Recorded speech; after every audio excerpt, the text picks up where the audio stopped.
En haut d'une colline, aux abords de Kaboul, une communauté à part. Voici Zanabad, la ville des femmes, où des veuves afghanes se sont installées depuis la fin des années 90. Anissa et ses frères et sœurs sont venus ici avec leur mère il y a 15 ans. Trop pauvres pour louer un logement, ils y ont construit leur maison eux-mêmes. On attachait nos foulards sur la tête, on remontait nos pantalons et on utilisait de la boue pour construire les pièces de la maison. Mais à chaque fois qu'on avait construit un bout, les policiers venaient tout détruire ou nous demandaient un pot de vin. On n'avait pas d'argent à leur donner.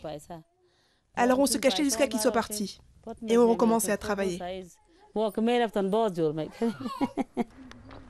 La mère d'Anissa, Bibiko, est devenue la patronne de Zanabad, qui a compté jusqu'à 500 veuves. À sa mort en 2016, Anissa a repris le flambeau. Nauzi Fakiri est l'une des veuves qui habitent encore ici aujourd'hui. J'ai rencontré Bibiko et elle m'a parlé de cet endroit. Je ne suis pas venue tout de suite, mais quand ma situation est devenue vraiment grave, je suis allée la trouver. J'habitais dans une maison que je louais et le propriétaire m'a jetée dehors. Difficile pour ces femmes seules de louer un logement. Les propriétaires les croient sans le sou ou de mauvaise vie.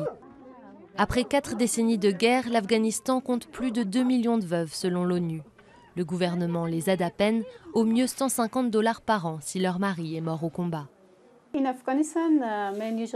En Afghanistan, ce sont les hommes qui soutiennent financièrement les femmes d'habitude. Donc c'est très difficile pour elles de perdre ce soutien. Et en général, elles ne sont pas éduquées, elles n'ont pas de métier. Alors c'est dur pour elles de subvenir à leurs propres besoins. Et en plus, la plupart du temps, elles ont des enfants, ce qui représente une difficulté supplémentaire.